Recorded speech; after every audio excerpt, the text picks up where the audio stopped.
to pat me on the back. I'd do enough of that myself. What the hell. Despite what the Golden Boy said during an interview with Fox 11 in 2014, he'll be remembered in Green Bay and beyond as a football legend. Vince Lombardi called him his greatest player. I think that says it all. For reasons like his 1961 MVP season, when Hornung fulfilled ROTC duties during the week, only to be back by the weekend to score some touchdowns. And he was going to be able to play, but he wasn't going to be able to practice. Ed Martin's dad is one person to thank for Hornung's success. He was a pilot and would fly Hornung from the military base to the field. We'd pick him up for the weekend, and Vince Lombardi would drop off the playbook. Paul would read it on the way to the game, play the game, and then fly back to Fort Riley, Kansas.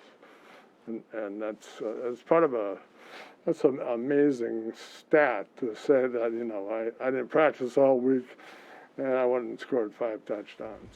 Hornung was close with the Martin family. My mom was a great cook, and they'd come over and eat and play cards and just do things that guys do. Ed stayed close with Hornung even after his father's passing with daily phone calls. It was always, Paul Hornung on line 2, it was special.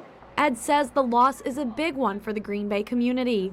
He was always kind to everyone that I knew, and he was a very generous person, and he loved Green Bay. He'd come back to Green Bay all the time. He loved the Packers and loved being part of this community. But he'll always be remembered here in Titletown. He meant so much to the community. I don't know if you'd win all those championships without Paul Hornung, and come on. In Green Bay, Katrina Nickel, Fox 11 News.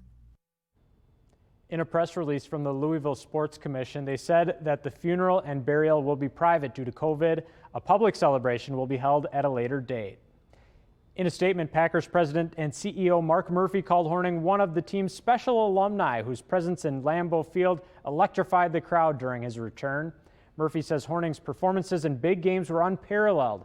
He says over time they were appreciated by generations of Packers fans. Packers head coach Matt LaFleur agrees. Obviously, the impact that he had on the Packers' legacy has been huge. Anytime you lose legends like that, it's always a sad day. They're a big reason why the Green Bay Packers are the Green Bay Packers. Milwaukee is also paying tribute to Paul Hornung tonight. The city lit the Hone Bridge green and gold in honor of the former Packer. Hornung is one of several Hall of Famers from Green Bay's glory years to pass away this year. Others include defensive end Willie Davis, safety Willie Wood, and cornerback Herb Adderley. You can see all sorts of photos of Paul Hornung's time with the